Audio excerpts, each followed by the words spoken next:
Yes, I'm back. And right now I'm talking about the situation that happened in Georgia. I believe it happened a night or so ago. This evil albinoid, white supremacist, ain't shit bitch shot and killed a 15-year-old melanoid boy because she claimed that he and his friends would routinely walk past her house and throw rocks at her house. So she's using that "I feared for my life" self-defense, white supremacist bullshit talking point. But let's go ahead and roll the clip. We begin tonight with continuing coverage. The woman accused of shooting a 15-year-old in the head says she fired those shots in self-defense. Elizabeth Cannon says she opened fire when the boys started throwing rocks at her house and at her. Cannon spoke to Yvonne Thomas today to find out why she fired those shots. At that moment, you want it to stop. Elizabeth Cannon says boys threw rocks at her home on Bloomfield Drive for months. We had some indication of the rock throwing at cars back as far as August and September. But starting last Thursday, this one and one other one, about as big as your hand. Cannon says things got worse. Each time they came by, it just escalated. Cannon says the boys threw rocks at her home every day for 5 days in a row. We didn't holler anything after them or anything else. We'd call the police and give them a description. After she called BIB deputies multiple times, Cannon says the boys kept coming back. I didn't eat no supper, couldn't eat. Just very nervous, just felt terrorized. But on Monday night, this time they were throwing the rocks up towards the house, towards me and the house. Cannon says she needed to protect herself. I felt like they were fixing to might throw more rocks.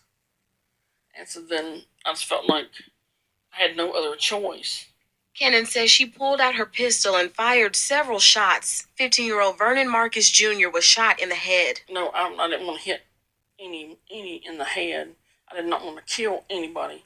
But if they wanted to get an arm or a leg or something, I just wanted all of this to stop. That's all we wanted. In Macon, we just wish they had stopped. Yvonne Thomas, 13 WMAC Eyewitness News. Elizabeth Cannon says she is remorseful for what happened. Bullshit. Last check, 15-year-old Vernon Marcus Jr. was still listed in stable but critical condition. Members of his family have declined to comment.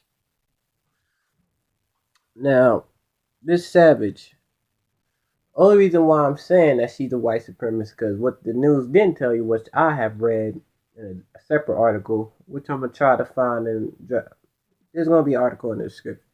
She said, she's not racist. Most blacks, what did she say? She said 90% of blacks are out here committing crimes and only 10% are doing the right thing. So that right there just already set in my brain that she's a white supremacist, because 90% of us blacks aren't out here committing crimes. We're trying to do the right thing and get an education and try to provide for ourselves and our families and our communities. So that's bullshit.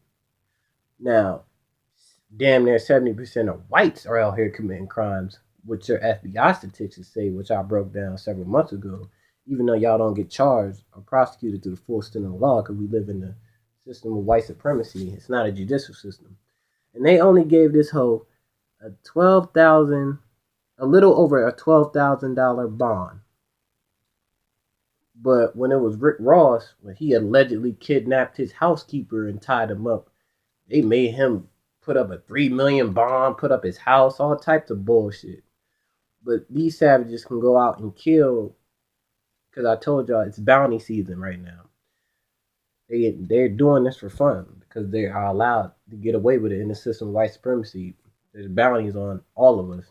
They can just go out and kill any of us and just get a low-ass bond out, and walk free and wait for trial. And this chick, she's most likely going to get a slap on the wrist. Because after she seen what happened with Zimmerman and Dylan Roof, even though Dylan Roof is getting the death penalty, even though he had to beg for that shit, she's like, fuck this.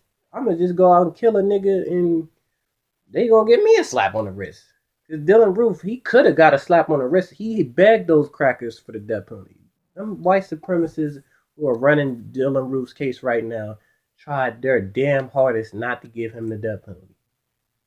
They tried to say he was a loner, he had psychological. He went on that stand and said, no, fuck that. There is nothing wrong with me psychologically. I know what the fuck I did and I would do that shit again. He martyred himself. He is Dylan Roof made himself the Jesus of white supremacy. He gave these white supremacists hope. He is a hero to white supremacy.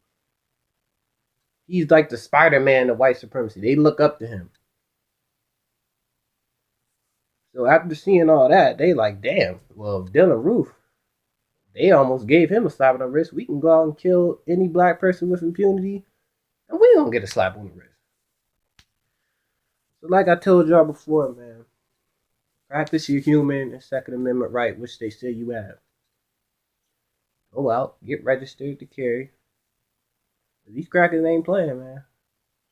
Any chance they get where they see they can use that, I fear for my life, self-defense, I thought he had a gun, all that bullshit, they are going to try to kill you or harm you. Because they know this isn't a judicial system, it is a white supremacy system. And they're going to get a slap on the wrist, just like Joe McKnight's killer.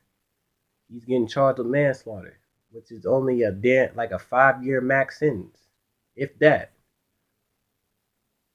I'm telling y'all, President Pussy Grabber just got inaugurated today. It's going down, man. These white supremacists are about to run amok. Racism is getting worse and worse. Worse than the 1950s and 60s. That's what brother Tariq was talking about when he was interviewing that suspected white supremacist Andrew Schultz. And he was trying to talk about racism is better. There is no such thing as fucking a better racism. That's like saying there's progressive rape. Well, rape isn't as bad as it was back in the day, but it's getting better. We only have a little bit of no, fuck that. You either got rape or you don't. You got white supremacy or you don't. Talking about there's levels to rape. Just now, me hearing that from that suspected white supremacist cracker Andrew Schultz shows you the devil mentality that most of these white folks out here have. Talking about there's levels to rape. You gotta be a savage for saying some shit like that. But let me digress. I'm not even going to get into that. Fuck boy. Let me know what y'all think about this story. Like I said, articles in the description. Get in the comments, like, subscribe, share the video.